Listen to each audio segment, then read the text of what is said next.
ओम नमः शिवाय।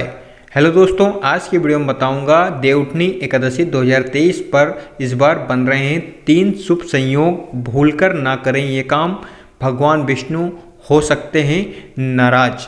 जानते हैं वो काम कौन से हैं। मेरे साथ वीडियो के अंत तक बने रहें। हिंदू धर्म में एकादशी को विशेष महत्व दिया जाता है। एकादशी का दिन भगवान विष्णु को समर्पित होता है, इसलिए विधि विधान से व्रत रखकर भगवान विष्णु का गुणगान किया जाता है। वैसे तो सनातन धर्म में सभी एकादशी अपने आप में अपना विशेष महत्व रखती है, लेकिन देवउठनी एकादशी का सबसे ज़्यादा महत्व होता है। माना जाता है कि इस दिन भगवान विष्णु 4 महीने की अपनी निद्रा से जागते हैं और इस एकादशी के दिन से ही सभी प्रकार के मांगलिक कार्य शुरू हो जाते हैं। देवउठनी एकादशी का आरंभ शास्त्रों के हिसाब से बताया गया है कि देवउठनी एकादशी का आरंभ 22 नवंबर को रात 11:03 से शुरू होगा, जबकि इसका समापन 23 नवंबर को रात 9:01 पर होगा। देवउठनी एकादशी का व्रत 23 नवंबर को रखा जाएगा और इसके पारायण का समय 24 नवंबर को सुबह 6 बजे से 8:23 पर होगा। देवउठनी एकादशी का शुभ संयोग। इस बार देवउठनी एकादशी के दिन कई शुभ संयोग बन रहे हैं, जिसके चलते ये एकादशी काफ़ी अच्छी मानी जा रही है। इस दिन रवि योग, सिद्धि योग और सार्वर्थ्य योग बन रहा है। रवि योग 23 नवंबर को सुबह 6:50 से शुरू होकर शाम के 5:16 तक रहेगा। सिद्धि योग 23 नवंबर को सुबह 11:54 से शुरू होकर 24 नवंबर को 9:05 तक रहेगा। वही स्वार्थ सिद्धि योग 23 नवंबर को शाम के 5:16 से शुरू होकर 24 नवंबर को सुबह 6:51 तक रहेगा। इस दिन इस समय के दौरान पूजा अर्चना करने से विशेष फल मिलेगा। देवउठनी से शुरू होंगे सभी मांगलिक कार्य। मान्यता है कि भगवान विष्णु 4 महीने निद्रा की अवस्था में चले जाते हैं, जिनको चौमासा कहा जाता है। हिंदू वर्ष के 4 महीने शामिल होते हैं और कार्तिक महीने की देवउठनी एकादशी के दिन भगवान विष्णु अपनी 4 महीने की निद्रा से जाग जाते हैं। इस दौरान सभी प्रकार के मांगलिक कार्य शुरू हो जाते हैं। ये भी मान्यता है कि 4 महीने भगवान विष्णु निद्रा की अवस्था में होते हैं, तो उस दौरान सभी प्रकार के मांगलिक कार्यों को रोक लग जाती है।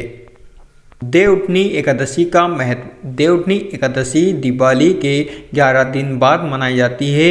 इस दिन विशेष तौर पर भगवान विष्णु की पूजा अर्चना की जाती है। कार्तिक महीना भगवान विष्णु का प्रिय होता है और इसी के चलते देवउठनी एकादशी इसी महीने में आती है। इस दिन अगर कोई भगवान विष्णु को पीले रंग के फल, फूल और वस्त्र अर्पित करता है तो भगवान विष्णु उनसे काफ़ी प्रसन्न होते हैं। माना जाता है कि पीला रंग भगवान विष्णु को प्रिय होता है।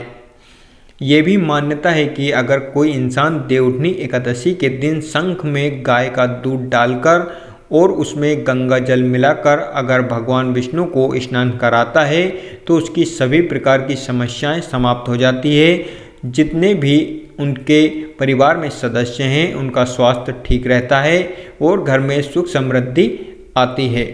देवउठनी पूजा और व्रत का विधि विधान। बताया है कि एकादशी के दिन जातक को सुबह सूर्योदय से पहले उठकर पवित्र नदी या कुंड में स्नान करने के बाद अपने घर में बने मंदिर की सफाई कर लेनी चाहिए। वहां पर गंगा जल छिड़काव करके भगवान विष्णु की मूर्ति स्थापित करें। उसके बाद उनके आगे देसी घी का दीपक जलाकर उनकी पूजा अर्चना करें और उनको पीले रंग के फल, फूल, वस्त्र अर्पित करें। पूजा के बाद व्रत रखने का प्रण लें। एकादशी का व्रत निर्जला व्रत रखा जाता है, इसलिए भूलकर भी कुछ न खाएं। दिन में भगवान विष्णु की पूजा अर्चना करें और उनके लिए कीर्तन करें, विष्णु पुराण पढ़ें। भगवान विष्णु के साथ माता लक्ष्मी की भी पूजा अर्चना करें। शाम के समय भी भगवान विष्णु की पूजा अर्चना करके प्रसाद का भोग लगाएं और पारायण के समय भगवान विष्णु की पूजा अर्चना करने के बाद उनको भोग लगाकर अपने व्रत का पारायण कर लें। इन बातों का रखें विशेष ध्यान। देवउठनी एकादशी पर इस दिन भूलकर भी तुलसी के पत्ते नहीं तोड़ना चाहिए। एकादशी के दिन चावल भी नहीं खाना चाहिए और किसी भी प्रकार के झगड़े से बचना चाहिए। इस दिन हल्दी, केसर और केले का दान करना चाहिए। अगर आपको वीडियो अच्छी लगी हो तो like, share, comments and subscribe करना ना भूलें। Thank you so much all of you.